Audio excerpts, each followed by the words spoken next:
Hey, salut la gang, JP pour l'école du jeu, Steam Time. Un jeu que j'aime beaucoup. Spoiler alert! Ben oui, je l'apprécie particulièrement ce jeu-là. Ça faisait longtemps que je voulais vous le présenter. Et merci à Univers Ludo, sans qui j'aurais pas pu le faire. Et j'espère que la vidéo des règles vous aura donné le goût de le découvrir. C'est un jeu qui est pas si connu pour être un jeu de Rudiger Dorn, là, qui est franchement un concepteur prolifique qui fait des trucs excellents à chaque fois qu'il sort une nouvelle boîte.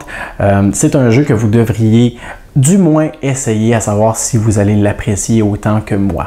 Alors merci Univers Ludo pour cette possibilité-là.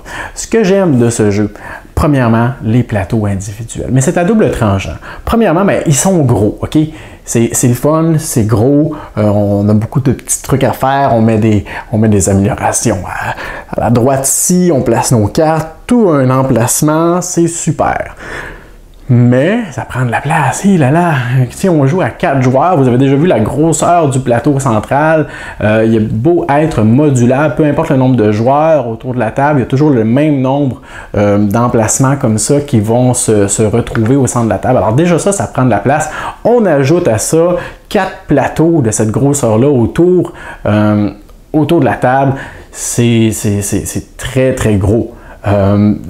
Moi, sur la petite table sur laquelle je filme, on a de la difficulté à jouer à plus que 2. Là. Alors, en tout cas, c'est pas optimum. Ça veut dire qu'il me faut une nouvelle table. Oui, je le sais. C'est dans les dépenses prochaines. Alors, on revient à Steam Time. J'aime beaucoup les plateaux de jeu. Le fait que il y a des petits trous aussi, là.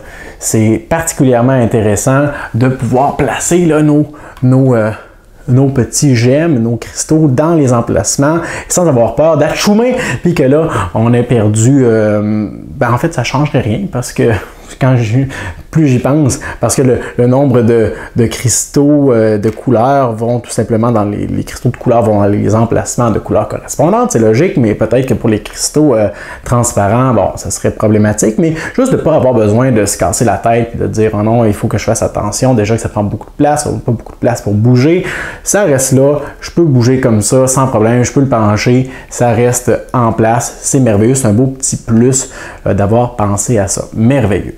J'aime beaucoup aussi la possibilité d'action qui est possible de faire. Aïe aïe! Il y a 6 emplacements comme ça qui sont modulables à chaque partie. Et sur chacun de ces, je vais le mettre du bon bord, chacun de ces emplacements, selon le nombre de joueurs autour de la table, il va y en avoir de plus en plus. Alors si on joue à 2, il y a seulement 3 emplacements pour chacune des bandes de plateaux, de modules qui vont être disponibles. Si on joue à 4 joueurs, on va avoir 5 actions. Alors, petit calcul rapide, si on joue à 4 joueurs, il va y avoir 30 actions différentes à chaque tour qui vont être disponibles. Alors, ça bouillonne là, dans la tête. Et moi, j'apprécie vraiment cet aspect-là de dire, OK, aujourd'hui, là, vers quoi je me lance, il y a des nouveaux trucs qui sont disponibles.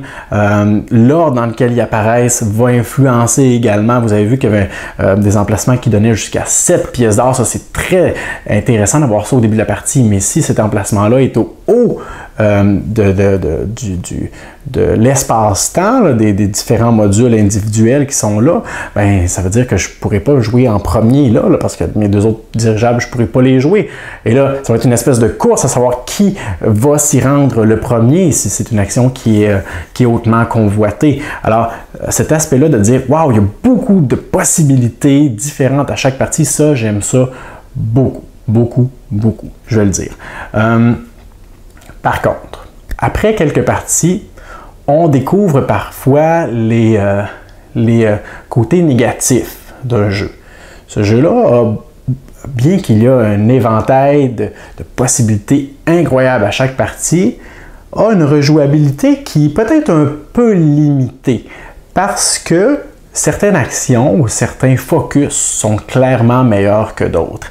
Alors, si vous décidez de vous concentrer en fait, c'est impossible de dire je me consacre ou je me focus strictement sur l'action bleue. des cartes de rencontre, parce que ça va vous donner des petits bonus ici et là. C'est impossible non plus de se dire, bon, ben, je me concentre sur les actions de type grise, parce que ça va vous donner de petits montants d'argent ici et là. Parfois, ça va être ce qui va vous permettre d'aller chercher ce qui vous manque pour effectuer vos grosses actions. Alors, les façons de faire des points sont évidemment les améliorations au début de chaque tour, mais c'est pas si fort parce que les grosses améliorations, là, celles qui vont vous donner là, 4 points à chaque tour, apparaissent seulement au dernier tour. Alors, on fait 4 points lorsqu'on l'acquiert et c'est tout. Ou au 4e tour, on fait 3 points lorsqu'on l'acquiert, 3 points le tour d'après, après ça, c'est terminé. Alors, les améliorations qu'on obtient en début de partie nous donnent 1 point et 2 pièces d'or. Oui, pendant les 4 prochains tours, mais c'est très peu. C'est seulement 4 points là, si on en a un à chaque tour. Même si on en a plusieurs, bon, ça peut être intéressant, mais au final, c'est pas ce qui va nous faire gagner. Les expéditions. Les expéditions sont une très bonne façon d'aller faire des points. Par contre, elles coûtent cher. Dans ce cas-ci, c'est une expédition du 2e tour. Alors, elle ne coûte pas très cher, 2 cristaux, on ne sait pas de quel type, pour aller faire des points. Bon, dans ce cas-ci, il faudra avoir plusieurs cristaux oranges pour marquer ce qui est le plus intéressant. Mais c'est une excellente façon de faire des points, mais difficile à maximiser. L'action verte, celle des objectifs, est facile à faire. On place un ouvrier, on ramasse la carte. Il y en a plusieurs qui sont disponibles à chaque tour. On n'a pas de limite d'objectif qui est possible d'aller chercher. Alors ça nous assure des points en fin de partie. Un très grand nombre de points si on réussit à se concentrer sur tout simplement ce qui nous est demandé. Alors selon moi, avec les quelques expériences que j'ai jusqu'à maintenant. Il y a un de mes amis qui m'a partagé justement dernièrement son souci par rapport aux actions vertes qui pourraient peut-être être trop fortes. Alors dans les dernières parties que j'ai faites, je me suis dit, bon, je vais l'essayer, je vais me concentrer là-dessus et on va voir à quoi ça ressemble. Effectivement, l'action verte des objectifs est très très difficile à contrer. Parce qu'à la fin de la partie, alors que peut-être, bon, mon adversaire me mène de 5-6 points, alors déjà là, c'est une bonne avance. Si lui n'a pas de carte objectif ou s'il en a moins que moi et que mon plateau individuel est assez garni pour que je puisse en payer quelques-unes, je vais le défoncer. Ça n'aura pas de bon sens. Alors, comment on fait pour résoudre ça? Pour répondre à ce problème, bien, il y a les modules. Dans ce jeu-là, il y a 2 modules qui viennent. Le module des saboteurs, qui, franchement, ajoute pas grand-chose. C'est simplement qu'à la fin des tours, on va placer un saboteur sur les nouvelles actions et ça va être plus difficile pour les autres joueurs de s'y rendre. Alors, la seule chose qu'ils vont avoir à faire, c'est à payer un cristal temporel, un cristal transparent. Une fois que c'est payé, ben, ils peuvent effectuer l'action. Alors, possible de peut-être bloquer un peu les actions vertes de cette façon-là, pour quelqu'un qui se concentre vraiment là-dessus. Et le deuxième module, qui selon moi est beaucoup plus intéressant, c'est celui des, j'oublie le nom, là, mais des personnages.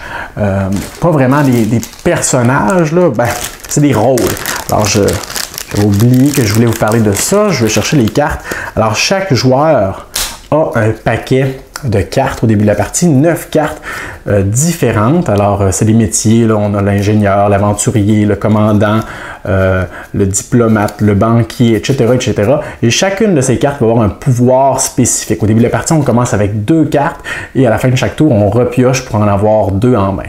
Et lorsqu'on fait une action, on peut, si on le désire, jouer une de ces cartes. Le pouvoir qui est stipulé sur la carte va être actif toute la partie, du moins tant que la carte est visible. Et on ne peut avoir qu'une seule carte visible au cours de la partie. Alors dès que je vais jouer une seconde carte, parce que peut-être que cet avantage-là me donnerait vraiment une bonne avance maintenant, eh bien je cache l'avantage précédent auquel je n'aurais plus accès. Et une fois qu'on a joué toutes nos cartes, eh bien on ne peut pas les récupérer. Alors selon moi, c'est un module qui est très intéressant, qui ajoute pas grand-chose, c'est pas plus compliqué, c'est pas plus long, mais ça va nous permettre de focusser ou de se concentrer sur différentes choses selon le moment présent. Présentement, qu'est-ce qui est le plus avantageux pour moi?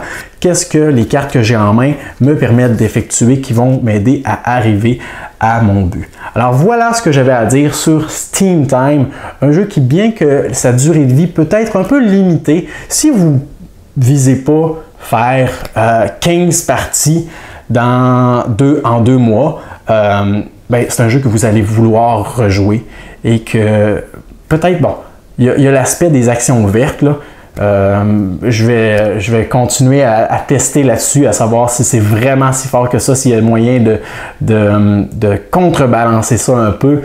Et c'est vrai, avant de terminer, à 2 joueurs, ce jeu-là est splendide. Ça se joue en même pas 1 heure. 45 minutes, c'est terminé. 45 minutes, ça, c'est si on prend le temps de réfléchir à tout. Ce qui est long, c'est la mise en place au début de la partie, puis à la fin de chaque tour, lorsqu'on doit replacer les trucs. Sinon, là, ça jouerait dans le temps de le dire.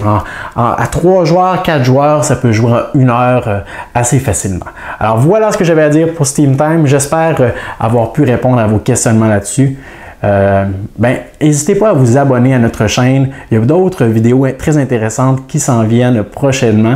Et si vous voulez être parmi les premiers à être au courant, abonnez-vous immédiatement. Et nous, ça nous fait plaisir. C'est un petit encouragement. N'hésitez pas non plus à commenter cette vidéo. Si vous ne connaissiez pas le jeu, et nous partager votre avis, votre appréciation sur ce que vous avez vu aujourd'hui. Et finalement, si vous voulez, vous pouvez nous envoyer plein de petits pouces en l'air comme ça, là, une pluie de thumbs up. C'est toujours apprécié, c'est un bel encouragement. En tout cas, je vais arrêter de parler, là. Ça fait 12 minutes. Je pense que c'est assez. J'ai la gorge sèche. Salut, à la prochaine.